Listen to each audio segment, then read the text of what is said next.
Welcome to Art, Industry, Politics, and War, the Midwest in the Mid-20th Century. I think we have Art, Industry, Politics, War. I think you call that a mashup. I think so. I think that's what it's called. I'm Pam Riney-Herbert from Iowa State University. What I'm going to do is introduce all of our speakers all at once, and then they will do their thing, and then when they're done, I am not going to try and synthesize this. Instead, I'm going to offer a question for each person to sort of get the ball rolling, and then I'm hoping that there will be lots of other questions from the floor so we can have a discussion here. We will be hearing first from Corinne, who is an instructor at East Central College in Union, Missouri.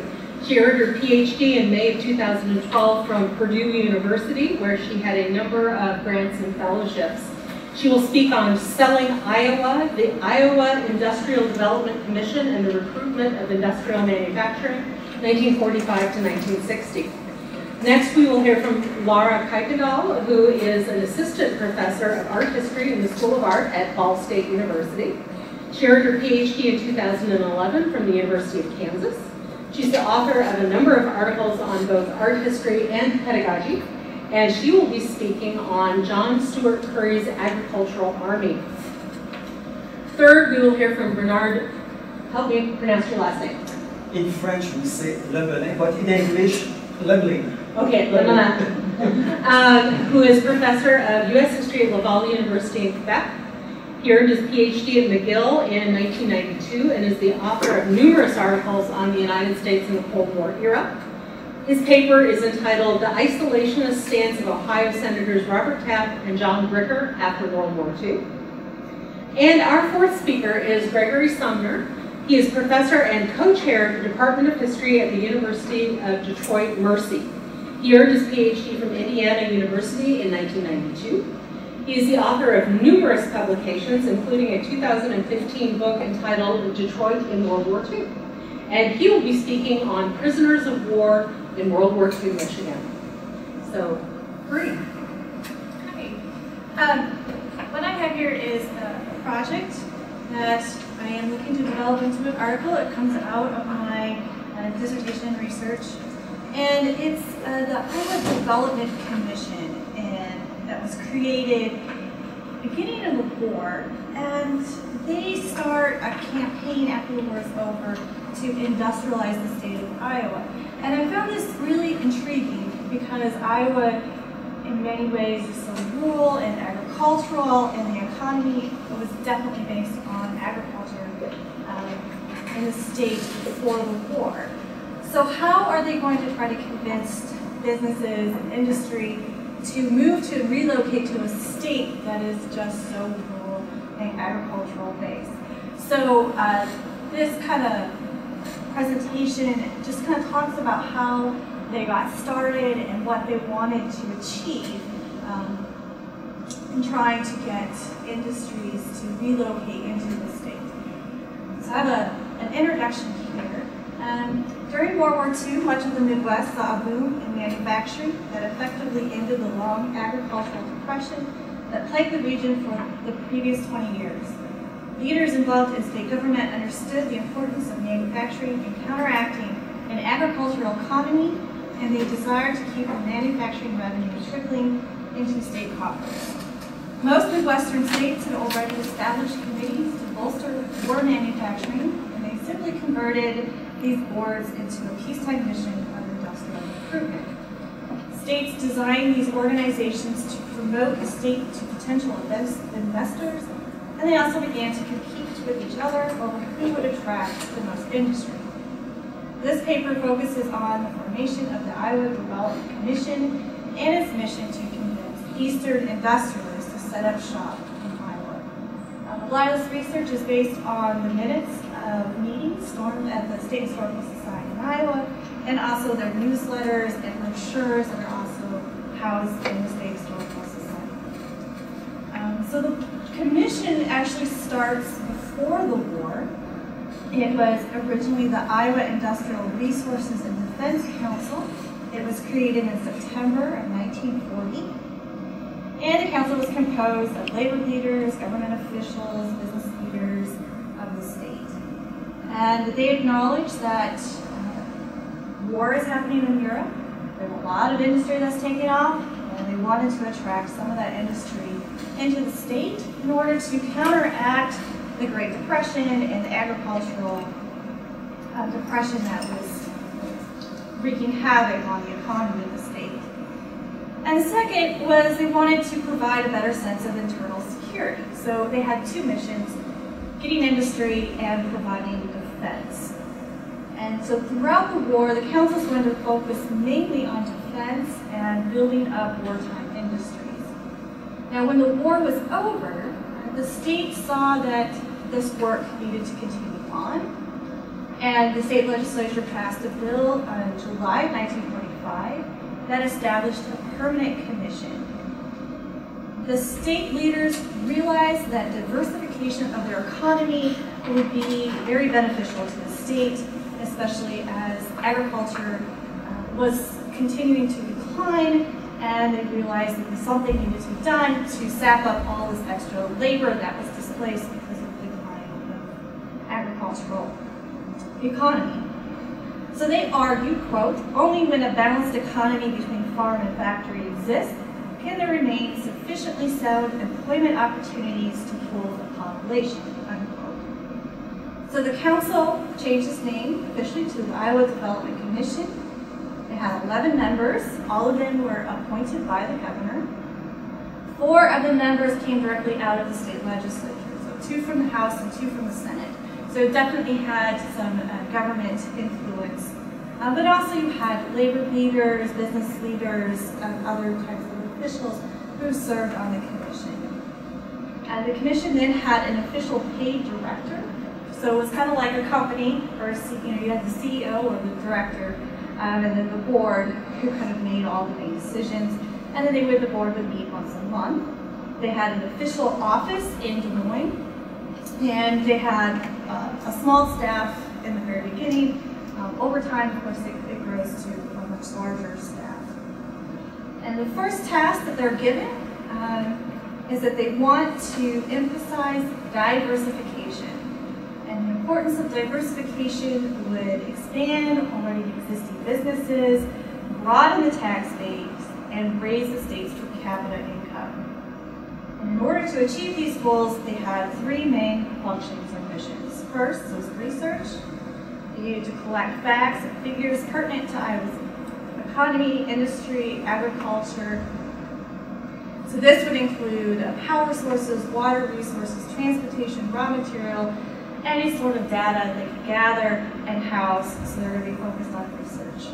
Second was education. The data collected would provide assistance to those existing industries in the state and provide information to those interested in setting up shop in Iowa. And last is promotion. And that was through advertisement. They had a massive advertisement campaign that included all sorts of different material. So I wanted to focus on each of these 3 main missions in a little bit more detail.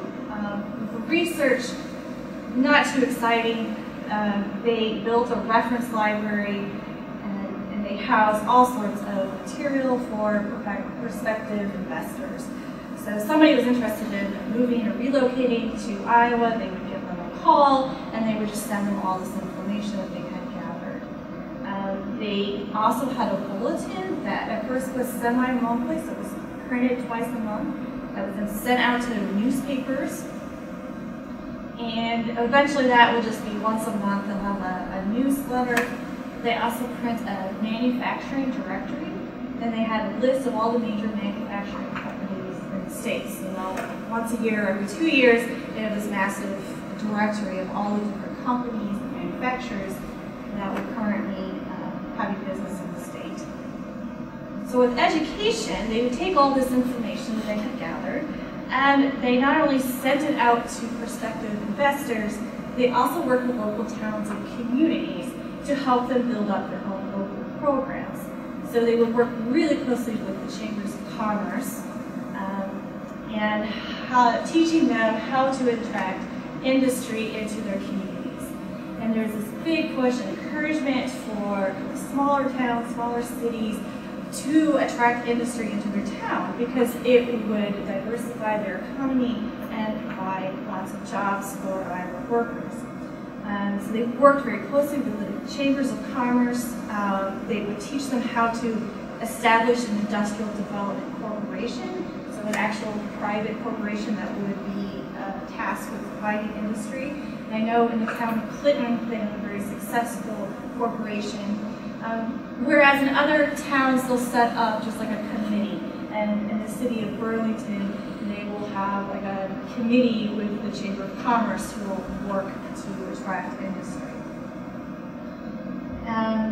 And they argued that a small factory added to a community would mean an annual increase of $300,000 to retail businesses. By 1960, more than 240 towns had formally organized industrial development groups. The commission would also hold industrial clinics, and this would be kind of a conference to teach them more about getting industry into their local towns. These clinics started in 1954, and the governor attended the first one, and he remarked, quote, "Cooperation between state government and local communities was essential in realizing Iowa's great potential." One of the more interesting ones is in 1959. They have this big clinic, it's a 5th annual industrial clinic, and they actually gave out awards and prizes to local towns, and some of the things they gave out were like trophies for the best organization, or they had a trophy for the program with the most desire. Really kind of skeptical on that one, what is the most desire, but they had one for the most effective in making contacts. So it was a way to really kind of like showcase what they deemed as successful programs. And then their magazine that they printed that year, they talked about how it was this great event, and a reporter stated, quote, "You'd have thought one of the big TV giveaway shows was in town because of all the buzz, but, quote, there were no mink coats, diamonds, or all-expense paid trips to Paris. Even though the immediate payoff was in trophies and plaques, the ultimate payoff was in new industrial growth, which would mean great prosperity for them." Unquote. So here they are really trying to showcase and flash up their programs and what they're doing. And last is their advertising campaign. And they start printing all sorts of material. This includes brochures, advertisements in newspapers, and magazines. They even did national magazines. They had an ad in Fortune, United States News, Harvard Business Review, and Chemical Weekly. They even created a motion picture that would advertise the state and why it would be attractive to industry. They created these giveaways. In 1952, they had this giveaway that they decided to go with a corn butter. So all I can picture in my mind is that somebody's like buttering their corn on the cob, and you got the Iowa Development Commission splashed on it. And it's like, this is such a bizarre choice of all the things, like corn butter. I mean, only in Iowa, and in the 50s would you come up with something like this.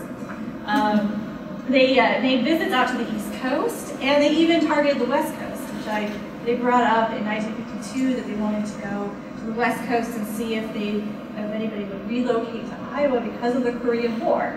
And they said, well, you know, there's this Korean War, it's just right across the Pacific. People there are probably feeling uneasy about living on the West Coast. Come to Iowa where it's all safe and sound and we don't have any threat from dangerous Korean communists. But my favorite brochure is this brochure that they created in the mid-50s, and it's titled "Industry's Road to Opportunity Leads to Iowa." And on the cover, they have this beautiful pastoral scene an Iowa landscape. They have this worker in overalls holding onto a steel rail, and it just is this beautiful imagery of an Iowa worker clinging onto industry, right in front of this beautiful Iowa landscape. That I have time. So, yeah, that was my conclusion. Is that what I find of particular interest with this story is how they straddle both a rural and urban identity in order to lure industry into the state. Their promotional literature is just littered with mixed messages. That Iowa is agricultural, and it's still urban. We have cities in Iowa. Granted, these cities are only like 30,000 people, 50,000 people, but we have cities. And so they are trying to attract industry by selling Iowa as both a place for agriculture and a place for urban development. And I'm trying to wrap my head around what does that mean? How is that going to work? And what does this do in terms of identity? And that's kind of what I find really intriguing and what I'm trying to pull out of this attempt to diversify the state economy.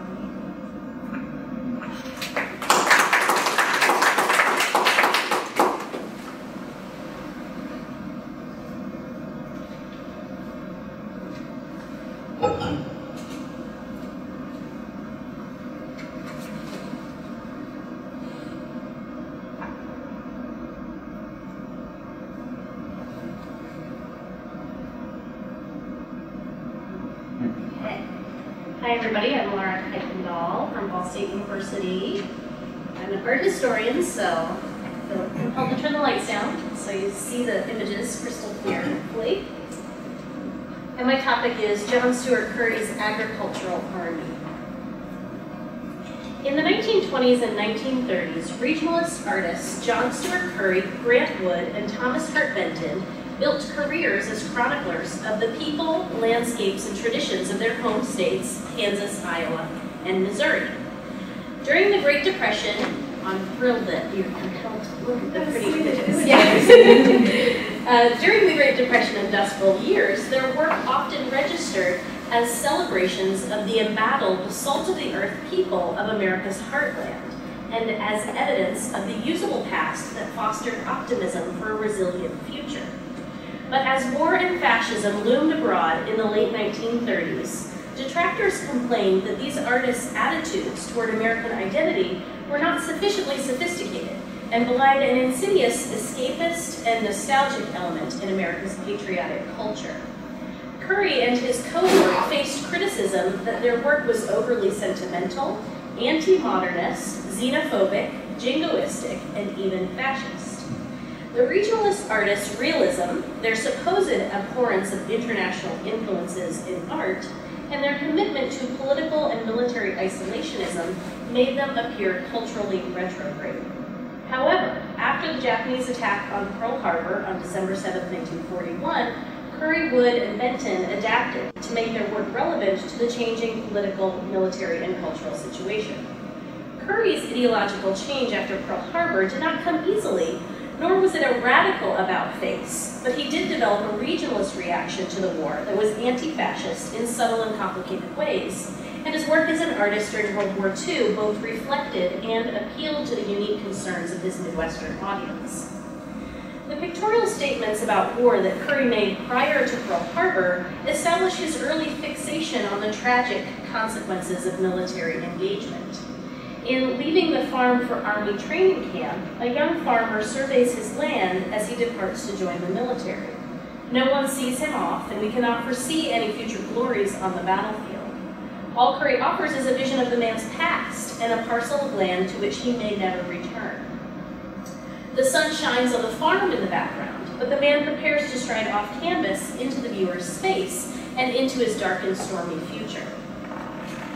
The return of Private Davis from the Argonne honors Curry's boyhood friend who died in World War I, but it also emphasizes the costs of a young man's death for his family and his farm. The mourning in the foreground is immediate and sincere, but it is also located only in the present pictorial moment. The broad horizontal expanse of farmland in the background bears down on the funeral and represents both the mourner's past and future responsibilities. As demonstrated by the partially plowed field on the left, the farm work has paused only briefly, and the flags that obstruct that view of agricultural productivity are but temporary visual and symbolic distractions. Soon the honor guard will leave, the mourners will pile back into their waiting cars, and life will return to normal. For Curry, the war cut short the life of a good and devout farm boy unnecessarily, and tragically, Private Davis cannot participate in the future of his farm and his family. In the decidedly dramatic anti-war work, the most dramatic that Curry ever made, Curry painted the marching soldiers in parade to war with skulls for faces, as if they are either predestined to perish or have already died in battle. As he painted such works, Curry worried that another massive world war would disrupt both the Midwestern agricultural way of life and the development of American art, effectively halting the progress that had been made since the Great Depression. Curry explained, quote, "Give us 10 years, and if we can escape the paralyzing hand of war, we will accomplish something." Curry held his anti-war perspective in common with the majority of people in the Midwest in the 1930s and early 1940s. In large part, this Midwestern isolationism was a function of the persistent economic hardships with which the region had been grappling since the end of World War I, when post-war demobilization resulted in a rapid and severe devaluation of farmland and crops. The environmental catastrophe of the Dust Bowl and the devastating economic effects of the 1929 stock market crash only exacerbated the problems that farmers had been fighting since 1920. The prospect of diverting the nation's resources away from domestic economic recovery and toward a surge in military preparedness elicited great trepidation in Curry and his fellow Midwesterners, as did the prospect of another post-war agricultural market decline. However, when the United States came under attack at Pearl Harbor, both the isolationist tide in the Midwest and Curry's position on the war began to change. Painted in 1942, Our Good Earth is Curry's first attempt to make work in support of any war. This fertile farm landscape represents a Midwestern family's triumph over the hardships of the Dust Bowl of Great Depression. The wheat grows tall and golden, and the house, windmill, and barn in the background are intact. They're off on the horizon on the right. Although the farm family in Our Good Earth is experiencing a level of prosperity that had been unlikely, if not impossible, throughout much of the Midwest in the 1930s, the landscape is not entirely tranquil and pastoral. A menacing wind rips through the scene and threatens to blow the children down. The farmer's face registers his concern. He worries that the storm of war that brews afar will affect him, his family, and his farm. Curry's decision to set the farmer and his children in a wheat field in Our Good Earth relates to the image's function as a war bonds poster meant for an audience of Midwestern farmers, and to the significance of the amber waves of grain as a regional and national symbol. Curry's home state of Kansas was a leading producer of wheat, and experimental fields of wheat were readily available to him at the University of Wisconsin, where he had served as artist in residence in the College of Agriculture since 1936.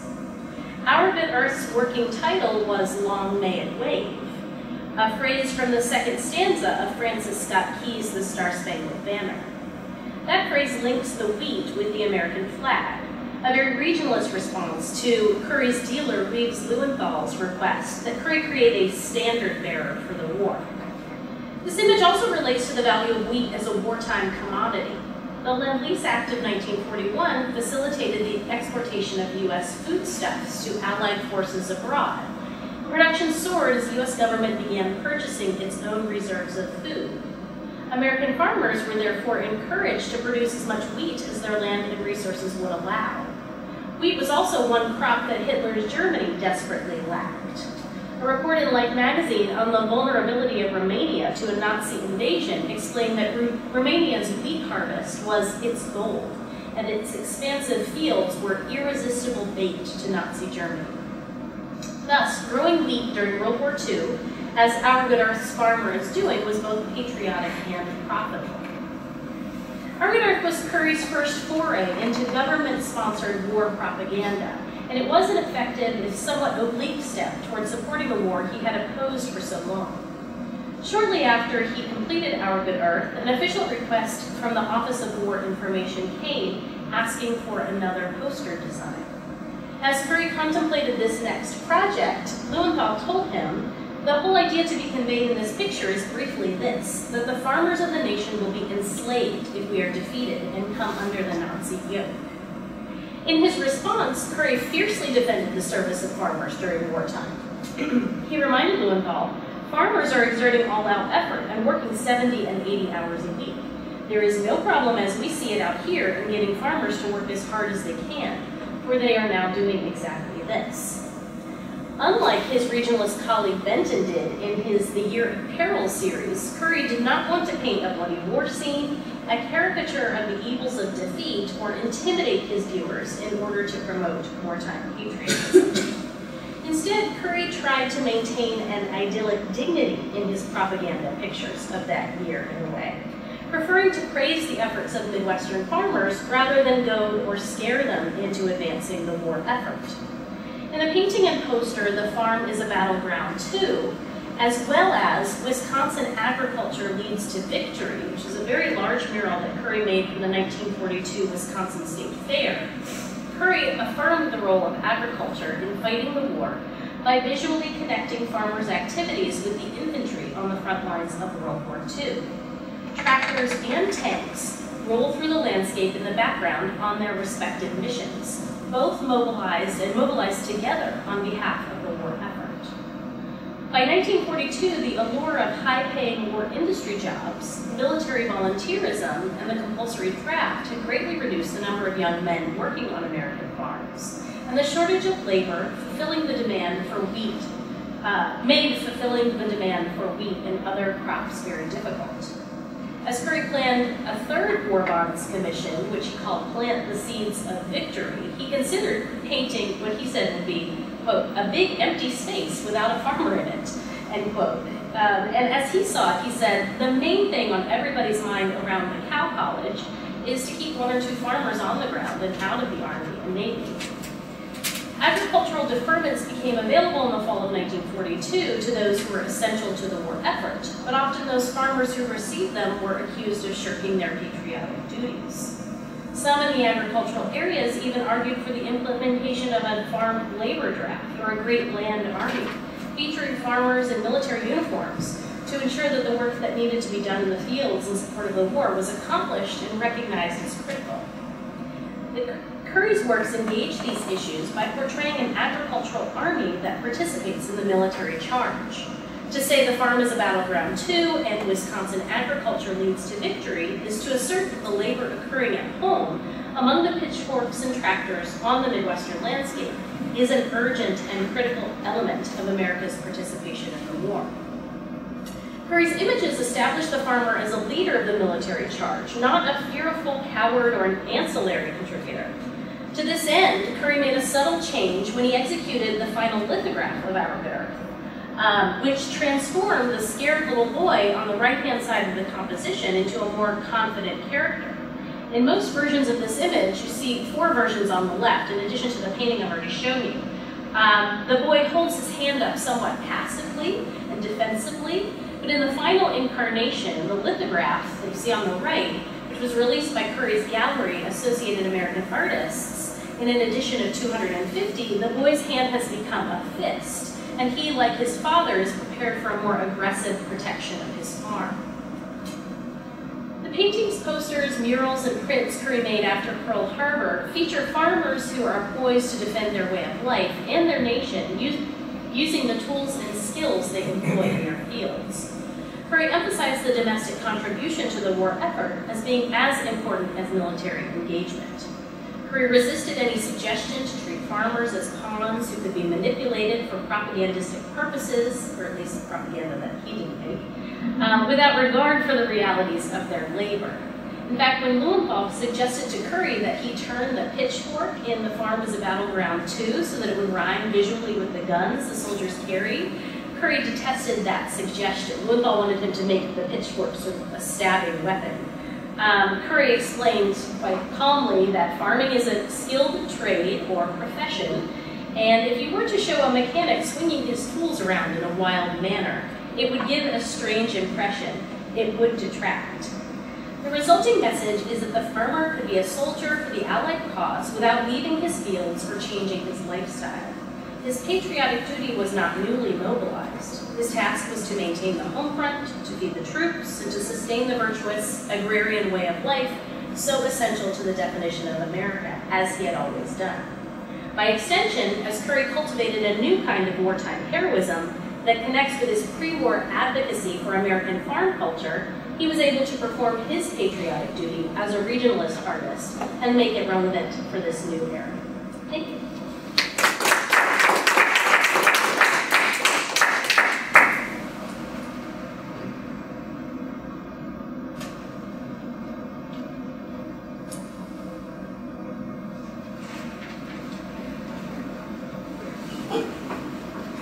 I'll turn the lights back on. Whoops. Wake everybody back up.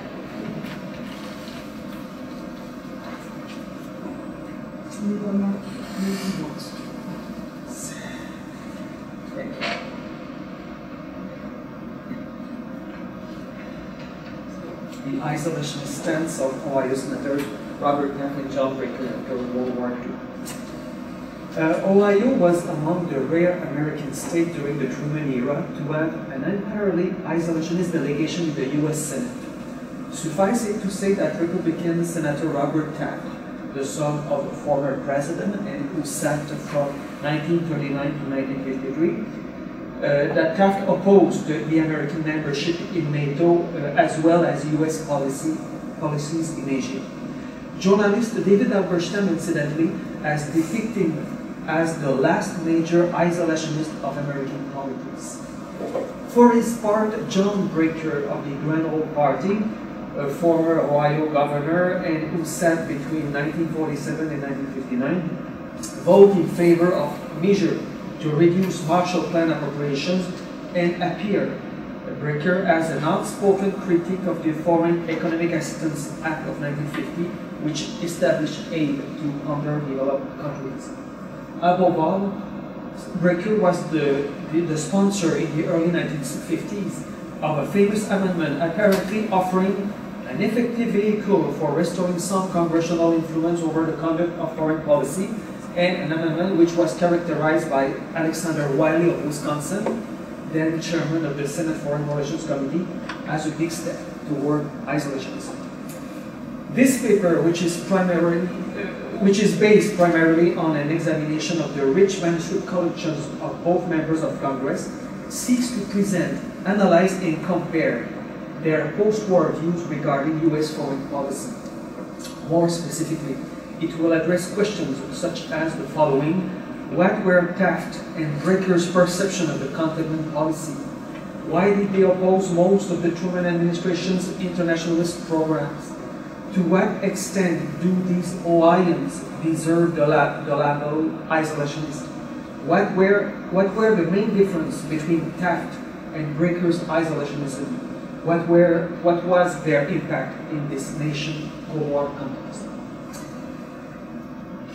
An examination of Taft and Brecker's attitude concerning U.S. foreign policy during the post-war era shows that both senators, although they accepted the principle that the American nation must do something to contain Soviet power, actually emerged as supporters of isolationism, despite the fact that this term did not have a positive connotation at the time.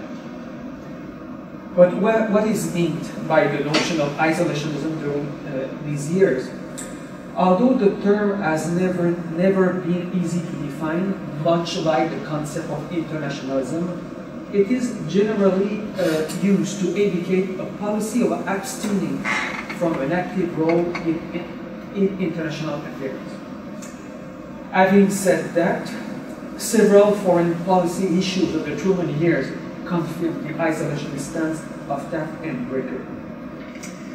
And the purpose of the first section of my paper, that I cannot read in order to respect the time limit, is precisely to describe and understand the point of view of both Ohio senators with regard to issues such as the Truman Doctrine of 1947, the Marshall Plan, NATO, the U.S. intervention in Korea, the great debate on foreign policy of early 1951, a debate initiated by personalities such as Joseph Kennedy and Herbert Hoover, and also the United Nations. So that's the main element covered in the first section.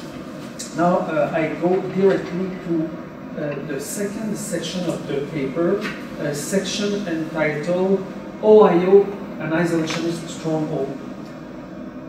Having presented the Ohio Senator's position on several issues of foreign policy and the official justification underlying them, we can now turn to explain their isolationist views after World War II. Indeed, although Taft and Bricker clearly vindicated their stance, some other factors must be explored to fully understand their isolationism. On the one hand, there were their antecedents, their credentials. In fact, both politicians who aligned themselves with the old guard of the Republican Party were staunch conservatives on domestic issues, and embracing the free enterprise creed and opposing virtually all manifestation of New Deal liberalism. That this conservatism also permeated Taft and Bricker's views on foreign policy is therefore hardly surprising. Needless to say, such conservatism may explain why these two Ohioans, who tended to idealize the Monroe Doctrine, still saw at the end of the 1940s and early 1950s some relevance in the basic principles of non-entanglement. This being said, their denunciation of internationalism and foreign aid after World War II were not new to them. Suffice it to say that Robert Taft, although he gave his support to the League of Nations and the World Court during the interwar years, suffice it to say that Taft resisted FDR's attempt to aid Western allies prior to Pearl Harbor, such as Clinton, believing such assistance would drag the United States into the war.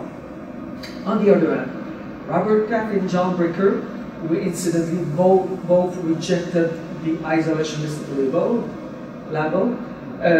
Taft and Bricker were the products of their environment. An environment that was definitely not auspicious to an advocacy of an internationalist foreign policy.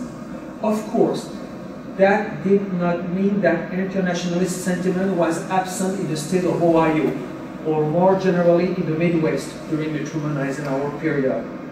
A review of Bricker's correspondence, for example, reveals that he sometimes received letters with an internationalist bent from his constituents. In June '54, for instance, he got a letter from a citizen exhorting him to support economic aid to India. A few weeks later, incidentally, a Gallup poll revealed that no less than 63% of Midwesterners interviewed answered internationalist to the question, would you say that you are more of an isolationist or more of an internationalist? 62%, 63, compared to 16% who respond isolationist. However, it seems hard to deny that the Middle West, a region that historian Ray Allen Billington has characterized in 1945 as more conservative than the rest of the nation, that Middle West was fertile soil for the isolationist tradition. Accordingly, in the late 40s, America's heartland continued to account for the bulk of isolationist membership. An examination of Taft and Bricker's correspondence shows that Ohio, basically a Republican territory during the Truman-Eisenhower era, that Ohio appeared as an isolationist stronghold during the early Cold War. For instance, Taft, in this state where agriculture had constituted the largest industry during World War II, Taft received virtually no letters disapproving of his position on foreign policy in 1951. Thus, in January, the Franklin County War Veterans Republican Club of Columbus adopted a resolution commending him for his courageous and forthright stand on foreign policy. At approximately the same moment, Mr. Republican received a petition from a number of citizens in the Dayton area asking the U.S. Congress to immediately bring back our soldiers and materials to America and pressing for American withdrawal from the United Nations. In the same vein, John Brecker, with regard to his famous amendment, received at the end of the Truman years laudatory letters from Ohioans of small towns such as Zanesville, Canton, and Mansfield. The constituent from Zanesville, for instance, congratulated him for introducing this vitally important amendment to our Constitution. Not surprisingly, Robert Taft and John Brecker were not the only Ohio politicians after World War II to display isolationist views. Suffice it to say that Republican congressmen such as Frederick Smith of Marion, John Voris of Columbus, and George Bender of Cleveland were not without criticism regarding internationalist measures. Said, for instance, Smith in the early 47, concerning the prospect of giving substantial help to Greece and Turkey. Quote, the United States is physically and financially incapable of undertaking this task. It is sheer madness to believe that we can or should. To put upon us the strain that would be involved if we engage in the task Truman's proposal foreshadows would bring a complete breakdown of our economy and government.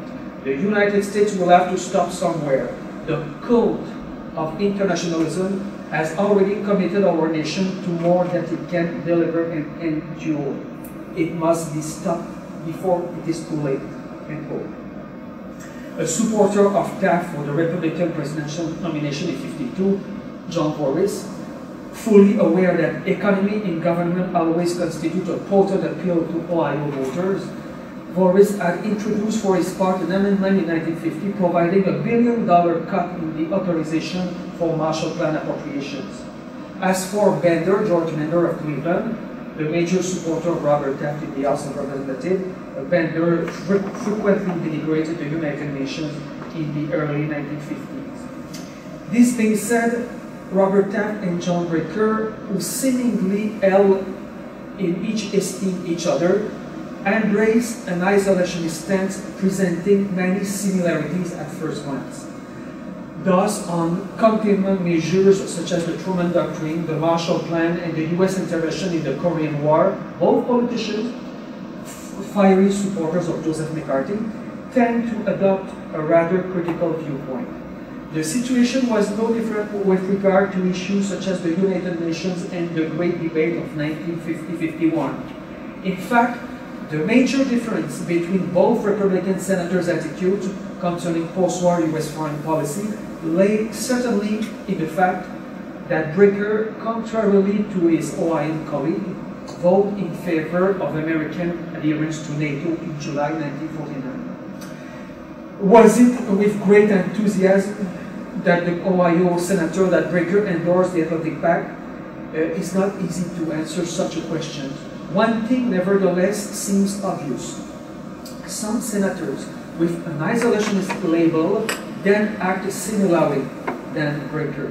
For instance, Hugh Butler of Nebraska, a Republican portrayed by the New York Times as a leading U.S. isolationist and who opposed, among other things, the British loan of 1946, the Great Turkish Aid Program of 1947, and the Marshall Plan in 1948, Hugh Butler of Nebraska confessed that a tinge of resignation indubitably explained his favorable vote on NATO.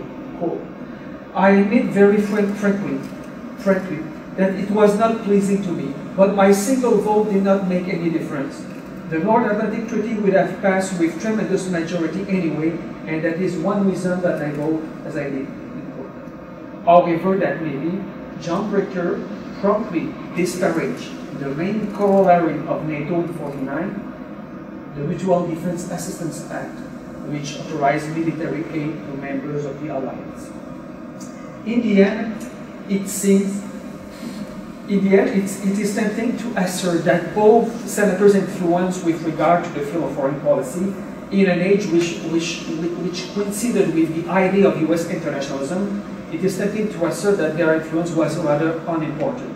It should be pointed out, however, that Robert Taft and John Baker were generally regarded as respected and distinguished figures in conservative and isolationist circles, as clearly exemplified by the fact that their names in the W Congress were frequently quoted during the Truman-Eisenhower era.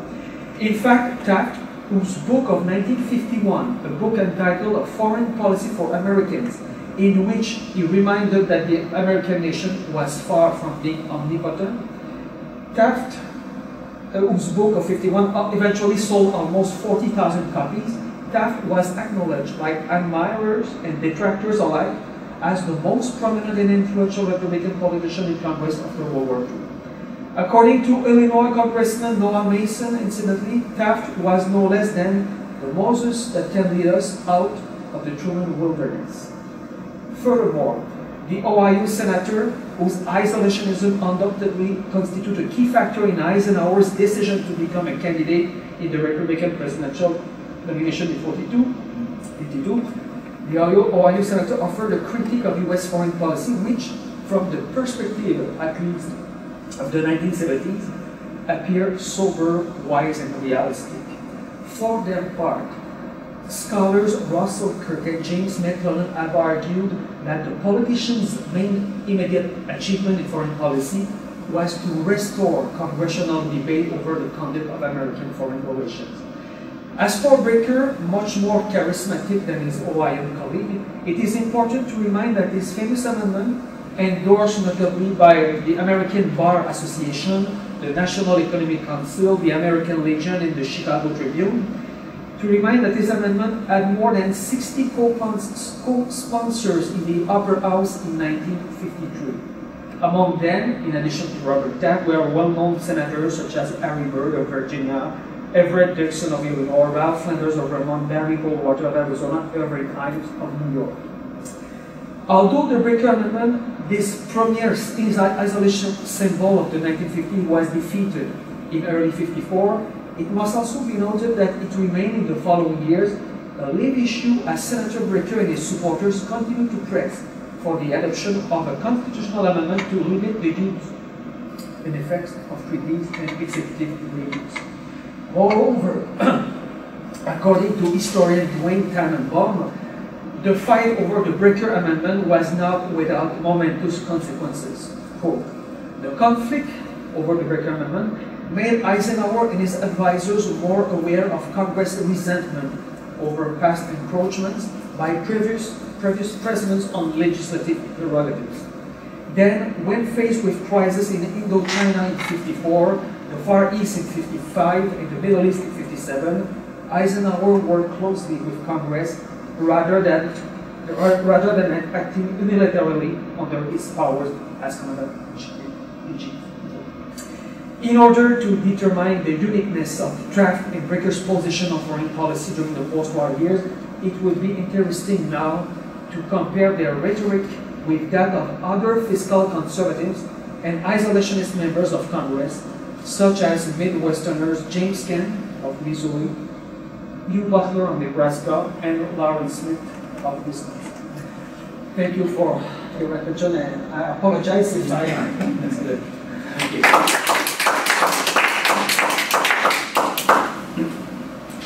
I'm a displaced Hoosier living for 20 plus years in metropolitan Detroit, so I'm kind of a Michiganian. I'm certainly a Midwesterner. I'm interested in World War II. I'm actually seeing some connections between this crazy panel, and I guess I represent war on this thing in America. I'm currently writing a book for the History Press, which specializes in local history, on prisoner of war camps in Michigan during the Second World War. And I like the story, I like the idea, the topic, for a number of reasons. One of which is it's a very little known story. There were actually almost 500,000 Germans, mostly, 400,000 Germans, 51,000 Italians, and people from other countries fighting on the Axis side, who were shipped to the United States and were kept in camps. And 6,000 of these folks, mostly Germans, but also Italians, ended up in the state of Michigan, scattered in 32 camps all around the state. Gives me an opportunity, which I'm doing, to travel to every nook and cranny of Michigan, including the UP, which I finally visited, and they did, there was some logging stuff going on. It's an interesting story. It's about the POW prisoners of war in America during the Second World War. And I talked to most people in Michigan, they don't know too much about it, although I've talked to people who have still memories of the Germans who worked on their farm, or the Italians who worked in the cannery, that kind of thing during the war. The other thing I like about the story, it's a good story. I think for the most part, the United States, Americans can be proud of this story. When you think of prisoner of war camps today, you think of Guantanamo, or you think of some kind of brutality. You look back at World War II, you think of the treatment of the Japanese Americans, and what was going on in the Pacific is another story. But as far as the Germans and Italians who came here, for the most part, we followed the Geneva Convention. These folks were mostly treated pretty well. In fact, they couldn't believe how well they were treated in some cases. And the proof of that is many of them became American citizens after the war. They found an American girl to marry, or they found a sponsor to have them come back. They liked their taste of democracy. They bonded with people who they worked with. It's a wonderful story of friendship, enemies becoming friends after some very initial misgivings. And so it's a very good story about how people can transcend the boundaries of war. In the middle of this horrific war, World War II, I find this to be largely a good story that I kind of wanted to tell. Basically, by the spring of 1943, as the war was turning in the Allies' favor, and we were in North Africa and other fronts were going on, the war is turning in our favor. The Allies, particularly Americans and British, had a problem on their hands. There were hundreds of thousands, literally, of Italians and Germans surrendering en masse in North Africa. Later there would be surrendering troops in Italy, and then of course after D-Day in Northwest Europe. What are we going to do? They were held in stockades. The facilities were completely overwhelmed. I don't think we were kind of making it up as we went. We weren't expecting such numbers of prisoners. What are we going to do with them? Initially, they were held in open-air stockades, but they have to be stored. They have to be kept somewhere. Where are you going to put these prisoners is the problem that Eisenhower and other Allied leaders faced. Britain was full. Britain was overloaded. It had too many Yanks over there, and also, it already had many thousands of prisoners. Its resources were strained. So I guess you could call this a piece of American ingenuity. Let's kill two birds with one stone. We had these Liberty ships crossing the U-boat infested waters of the Atlantic, taking over men and materiel and coming back largely empty. Somebody came up with the idea, why don't we ship these folks over to the United States for safekeeping, for security, a place to store them, and also to solve that, particularly on farms, the labor shortage that Laura talked about. It's a big solution to that during the war. So that's what was done, and I kind of tracked the amazing journey that these guys made. They're very bewildered. They've surrendered. They're out of the war. And many of them are happy to be out of the war. Most of these guys were not confirmed Nazis or fascists. They tried to separate those folks out as best they could. A lot of these guys were, young men who just kind of caught up in the thing. They made a perilous journey. Most of them were infantrymen. These Liberty ships were not built for comfort, and they made this perilous journey across the Atlantic. And the first thing they saw as they arrived in Boston, particularly New York, in Newport News, they were shocked to see all the activity going on and to see that the Empire State Building was standing and the Statue of Liberty was standing. They'd been told, our cities have been devastated, particularly the Germans. They were expecting, America's been destroyed. I think when they saw New York Harbor, it was their first inkling for many of these young men, Italians and Germans, geez, we might not be winning the war. Their surrender was the first clue, I suppose. The next step after a lot of processing was a train journey to points all around the United States. And I say ultimately there were 500,000 of these prisoners in 1943 to 1946. Initially they were sent to places in the South and in the West where there were warmer facilities. You don't have to heat barracks in the wintertime. But pretty quickly, and I think the farm lobby was pushing for this, they were sent to places even in the Midwest. And I've seen books. There's a book on the prisoner of war camps in Nebraska, prisoner of war camps in Texas. You know, my beat is Michigan, and so I sort of focused on that. The cities were not damaged. Many of them talked about the luxury of these Pullman cars that they rode in and the food they were getting. Some of them commented on being served by black waiters on these. There were bars on the train windows, but they were amazed at the abundance that they saw outside those windows and at how well they were actually being treated coming out of the war zone. I think one of the first things another thing that struck them, these guys for the most part never really got the scale of the United States. It took them 2 days, for instance, the ones headed for Michigan and went to Chicago, to Fort Sheridan and Lincoln. 2 days to get to Chicago on a train. You know, that's like twice the length of Italy, you know. And I found many stories and reminiscences where they're saying, well, can we walk to New Orleans or, you know, Michigan? There was a little camp near Allegan, Michigan. There's a little camp with there's a Lake Allegan in West Michigan. It's not that big. Once a couple of Germans walked off with very minimal security. You know, where are they going to go? Is the thing. Very minimal security. A couple of Germans walked off a job site near Allegan and jumped into Lake Allegan, swam across the lake, come out dripping, wet, exhausted, and they're immediately picked up. And, you know, the sheriff said, there was a sheriff involved. He said, what were you guys thinking? He said, we thought we had just swum Lake Michigan. We're trying to get to Chicago, or maybe we find the Germans could help us. The scale, the abundance, the good treatment for the most part. And I don't want to oversimplify that, because there was brutality, there was bad feeling. And as they begin to send these Germans and Italians to work in the fruit belt of southwest Michigan, to pick sugar beets over near the Thumb, to do any number of jobs. The jobs are as diverse as the economy, particularly the agricultural economy of Michigan, to work in sawmills and to cut down wood in the pine forests of the Upper Peninsula. You know, when these and ultimately there were 32 camps in Michigan. And I've gone through these little town newspapers and people are complaining, you're sending Nazis to my backyard, or who are these fascists and all that kind of thing. Initially there's a no fraternization rule, there's a little bit of nervousness about who exactly these strangers are coming into town. And in little towns and little farming communities in Michigan, it's a big deal to see these guys get off to parade to their barracks.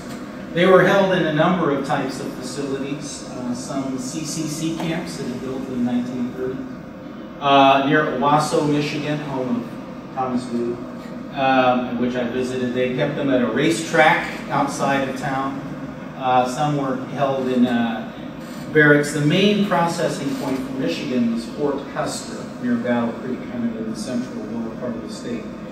And ultimately, 5,000 soldiers were processed, and many of them, you know, I don't want to get too sentimental about this, but I found some reports that they almost cried when they got to their barracks and saw tables with plates and food waiting for them. You know, you're not going to be tortured, and the place is dry, and you're going to be able to sleep. And you know, ultimately, most of them were pretty happy to be out of the war and realized that actually we've been rescued from that thing. Not everybody, but there was that kind of sentiment. They worked in any number of jobs, and they unloaded refrigeration trucks for the House of David, you know, this group in West Michigan. They worked in the Roach Cannery over by Owasso. They worked for the Gerber plant in Freeland, the baby food capital of the world, I have discovered. And some of the jobs were dangerous. There were injuries that happened. Farming is one of the most dangerous jobs. And of course, lumbering and timber is very dangerous. People got injured. But basically, the Geneva Convention said they're supposed to get the same level of quality of food, quality of shelter, and the same protections, a safe workplace that American GIs would get. And for the most part, that was actually provided. Some people were complaining, again, locals say we're coddling these guys. The word coddling comes up again and again and again. And I can kind of understand it. I got a brother out fighting in the Pacific, and these guys are eating 3 square meals a day and playing soccer, and maybe even, you know, kind of interacting with the local community. I can understand that kind of resentment that might have occurred. The jobs were dangerous. I discovered if you are driving across I-94, if you pull off to Camp Custer, there is a national cemetery. There's an area where there are 26 German graves. 26 Germans died while in captivity at Fort Custer. And every year now, American veterans, along with the German camp consulate, has a memorial service for the 26 Germans who died in captivity. 10 of them in a terrible train accident that happened as they were coming back from the fields.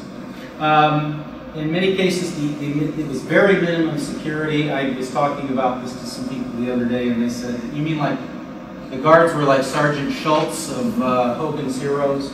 They tended to be older guys, or they tended to be people who took naps. They were not the crack troops." And again, where are they going to go? They had recreation possibilities. When they worked for 80 cents a day, payable in scrip that they could use at the camp canteen. And they could buy a number of things, extra rations, candy. The Germans could even buy 3-2 beer. You get 1 3-2 beer, or the Italians could have wine.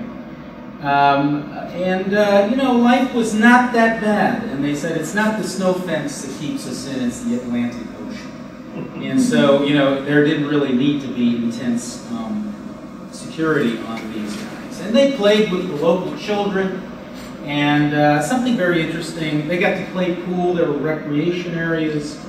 They had, what's the obsession of the Italian and German young men? Of course, it's soccer. They got to play soccer after their work day. And I discovered a place up in the UP called Germfast, Michigan, and that's a whole nother story. But I talked to the 80-year-old man who's kind of their mayor, if they have a mayor. He said, "Yeah, we remember those guys. The Germans were here, and they cut wood, and then every Sunday they had a soccer match, maybe against somebody from another prison camp." But they also, up by Germfast, get this, there was a camp for conscientious objectors, COs. And this Elmer, this 80-year-old guy, he still doesn't like those COs. He thought they were these draft dodgers and communists. And he described for me this kind of incredible scene. There was a soccer match here in the UP between German prisoners of war and Americans who were conscientious objectors also doing work.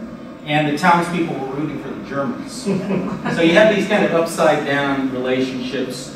And I have many human stories that I like to tell about, you know, you find out this guy over here who's been working on your farm in the orchards is a concert pianist. And he would come and play lunchtime concerts for everyone. These real deep bonds and friendships were formed. And I just think it's a wonderful story for the most part. I like to tell the story, and it's something that I think in general Americans can be proud of. The treatment of the German Americans, the Germans, many became Americans, the Germans and Italians. And when they went back eventually, when they were repatriated to Europe, they were the best advertisement possible for American democracy and that sort of thing. I've got many more anecdotes I would like to tell you, maybe over a 3-2 beer at some point later. But, and I actually see that was a solution to the farm labor shortage in Michigan. And they were scattered. Somebody should do one for Indiana, or Wisconsin. There is one for Wisconsin. Is there a book about Wisconsin? It's called Stalin, Wisconsin. Yeah. That's right. 4 years, yeah. That's right. They like the Midwest. Well, thank you. Well, as I said previously, I'm not going to.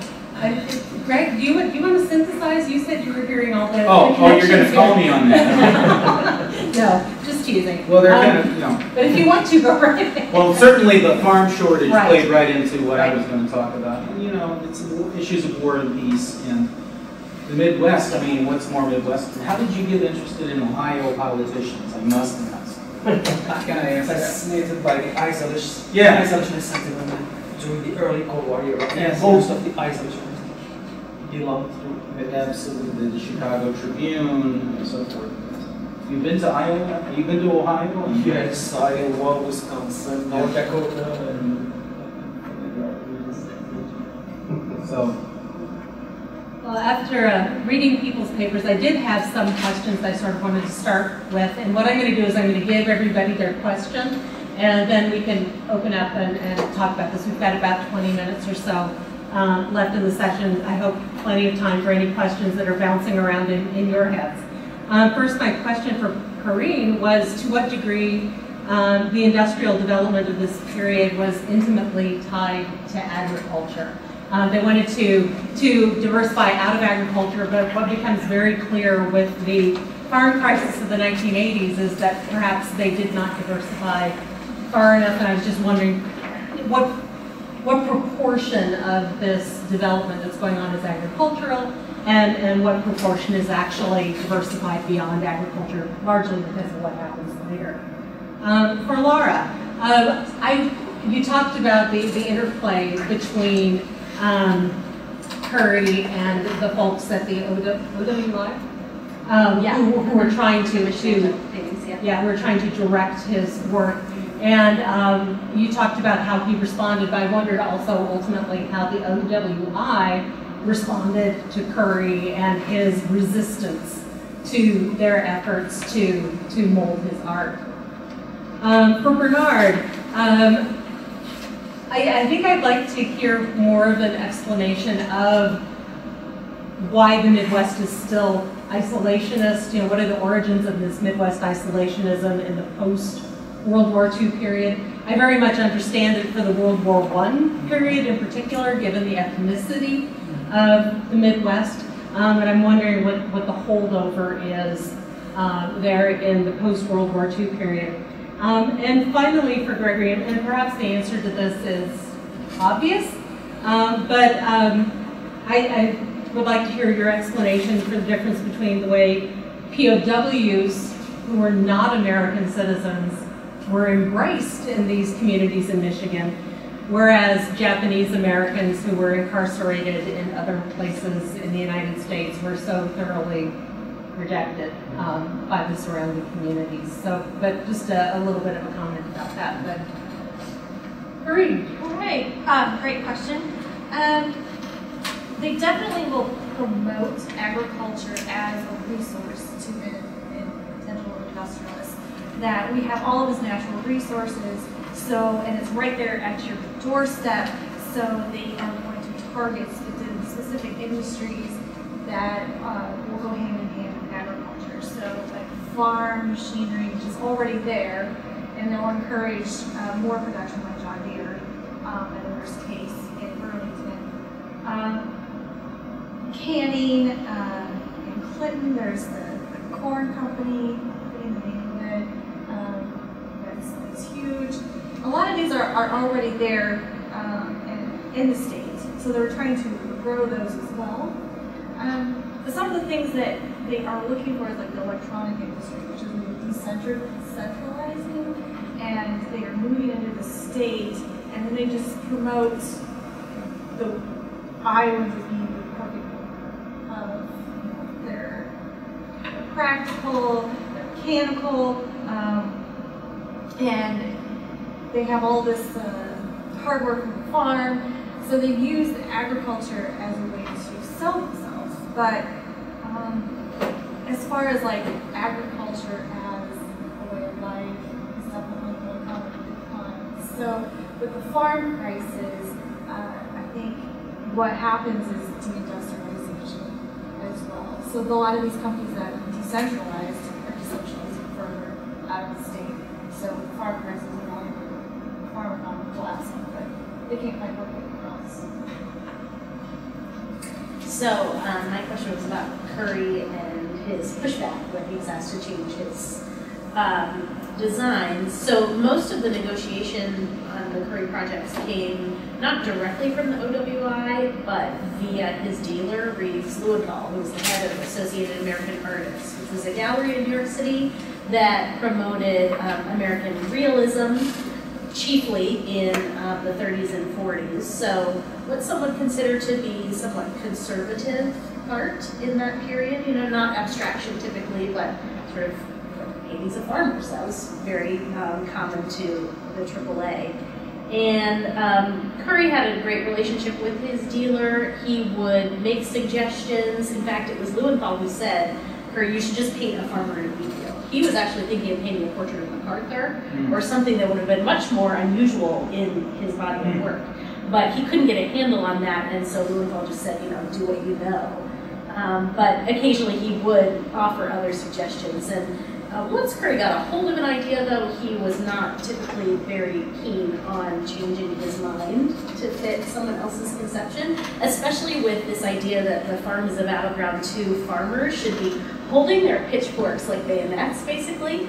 Curry hated that, and he was a very polite Kansas farm boy. You know, he was always very restrained in his correspondence, but even the way he responds to that suggestion, he marshals evidence. He asked all of his buddies at the College of Agriculture, should I do this? And they said that would be preposterous. No one would ever hold a pitchfork that way. So he said to Lewenthal, you know, I asked everybody, and this would be ridiculous. It would make me look like a fool. And I think in part he resisted those kinds of edits because he had been burned before on other projects. He famously designed paintings for the Kansas State House in Topeka, his home state. It was a big commission. He was very proud of that. But he was so criticized for things having to do with that commission, including the way the tail on a pig curled, or the way a cow stood, you know, that he was just, I think he was very vulnerable to that type of criticism. So he pushed back, but very kindly, very politely, and really tried to remain committed to this ethos of meeting the farmers where they are and where their work was happening. And that was his job as the artist in residence at the University of Wisconsin. He wasn't in the art school, he was in the agricultural college. So he was there to bring art to the farm students, but also to pay sort of respect to their work through art. So he was, I think, able to do that during the war, despite the fact that he had really been quite a pacifist for his entire career up to that point. And so he wanted to participate in the artistic efforts to support World War II after Pearl Harbor, but he never celebrated combat. The other project that he did after these war bonds posters of farmers was he went to a camp in Texas where Army medics were being trained, and made a series of drawings and some paintings, portraits, and images of the medics being trained to treat combat wounds. That was as close as he ever got to anything having to do with combat. And I think he was able to celebrate all of the things that one could do to support the war without fighting. And that was really important. And a weaponized pitchfork would have violated the dignity of the craft. Exactly, exactly. You know, I mean, they could operate alongside the infantry. Tractors could roll alongside the tanks, but they were doing something else, something that was productive rather than destructive. Yeah. So, Pamela, you asked me to answer the basic question, the factors which explain the isolationist propensity of the Midwest during the Cold War era. If we look at the 13 senators who opposed NATO, American adherence to NATO in July 49, most, I think all the senators, all the opponents were Republicans and from the Midwest. In addition to Robert Taft, it's possible to know the William Jenner of Indiana, James Kemp of Missouri, Forrest Donald of Missouri, William Lever of North Dakota, all of them were from the Midwest. And it is clear that some scholars frequently mention, refer to the ethnic interpretation of Midwestern isolationism. For World War II, as you mentioned, I think this explanation fits perfectly well. But for the Truman era, I'm not sure that that's the main element. And a scholar named Robert Wilkins, in an article entitled Middle Western Isolationism, published in North Dakota Quarterly at the end of the 1950s, rejected the ethnic interpretation of the Cold War isolationism for the Midwest. Personally, after the examination of the papers, the correspondence of many politicians from the Midwest, and especially from Nebraska, from North Dakota, I noticed that I had the impression, the feeling that ruralism is probably the main element which explains the propensity of isolationism among Midwesterners. Probably because in these agricultural states, the prospect of losing manpower to dispatch men in Korea will will cause a prejudice to the harvest during the harvest season, a shortage of farmers in these. This factor appears obvious in the correspondence of if we look at William Lander of Milton Young, who was a senator from North Dakota. I think ruralism is a key, pivotal factor. Maybe not the only one, but certainly one of the most important to explain that in the early Cold War era, we have still the non-entanglement principle were still popular. Well, there was prejudice against the Italians and the Germans in Michigan. The people who worried about the coddling of Germans called them the Fritz Ritz, that sort of thing, and the goose stepping and all that type of thing. And some prejudice about, the happy-go-lucky Italians and their inept warriors, and they surrendered, and that sort of thing was there. But it is, it's race. Obviously, the war in the Pacific was a race war, and in all the imagery and so forth from both sides, really. But it's much easier, obviously, to dehumanize someone who's of a different race and such a radically different culture. So what happened with my guys is in very sharp, very, very sharp distinction to what happened in the Pacific. And there's no getting around the internment of Japanese Americans, which is a horrible blemish on America's record. So the general answer is, it's easier to dehumanize people who are of a different race. The other thing I would say in Michigan and throughout the Midwest, there are tons of German immigrants. And in many places there are a lot of Italians. There Fort Wayne in Detroit housed antiquated army barracks, housed Italian soldiers who were prisoners, and local parishes would adopt them. They would take them out to the park on a Sunday. Of course, Italy surrendered in 1943, so their status changed, and the Italians had a little bit more freedom. But they had dances. It was just much more easy to integrate. I think the Italians and the Germans just sort of adopted these folks, and they had common language. One other aspect of the race issue, and I hinted at that, orders and trains. There are reports, it was noted that in some cases there was a sense that German and Italian prisoners were being treated better than African American GIs in uniform. And stories about a black GI being turned away from a diner where he looked in and there were Germans on their work break being taken in, and they could eat and he couldn't even. And this was a topic in the black press. Pittsburgh Courier, the Chicago Defender. It was noted that these Europeans were being treated better than the African Americans. That was a real thing that was publicized and talked about. Other questions for our panelists? Dr. Garrett, I was wondering, you talked about labor leaders being part of this commission. What fields of labor do they represent?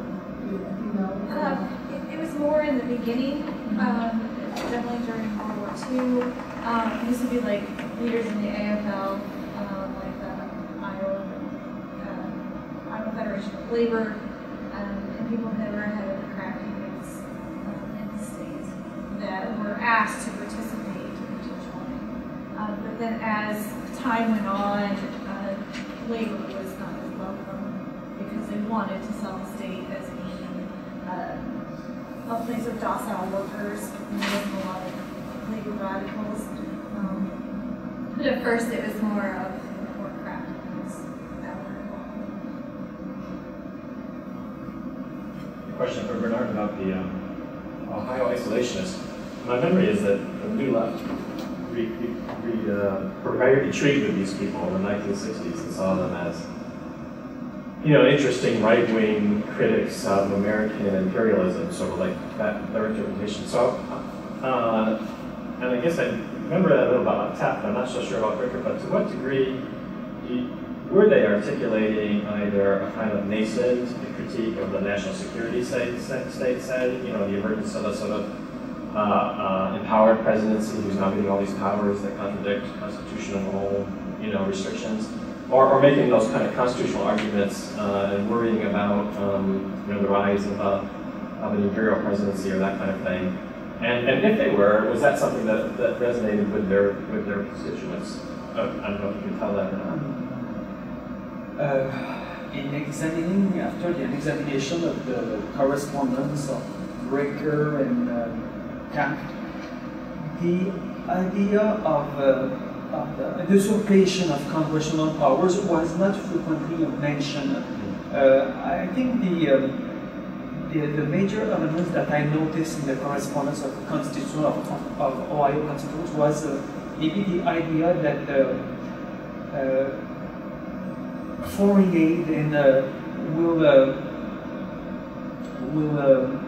will stimulate inflation or stimulate a lot of problems, economic problems in the United States. So the idea of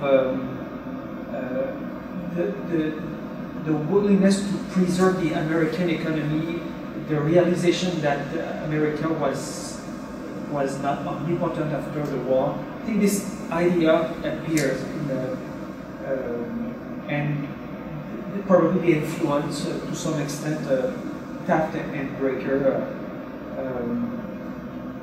But it's clear that John Brecker also feared the implication of the ratification of the UN Charter in 1945.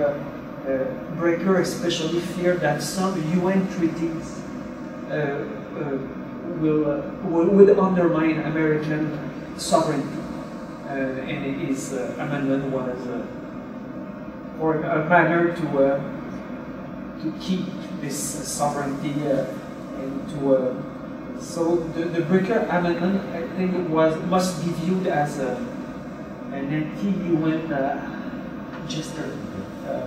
I don't know if I answer your question completely. No, you didn't.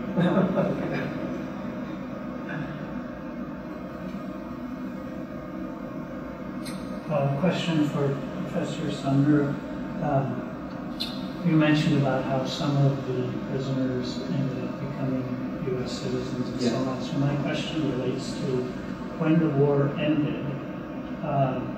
Do you think the prisoners had an idea about how destroyed Germany was, and or not, and if that affected their decision? And secondly, were they given a choice to stay, or did they have to go back first and then subsequently came back and became citizens, or did some of them just never go back, or at least not when the war ended and became citizens, or how did all of that work? Well, the answer to the second one is they all had to be repatriated, and then they could come back. And it was a long process. Some of them didn't go back until early 1946. Camp Custer was shut down as a prison camp until spring of 46. They didn't have a lot of information from home.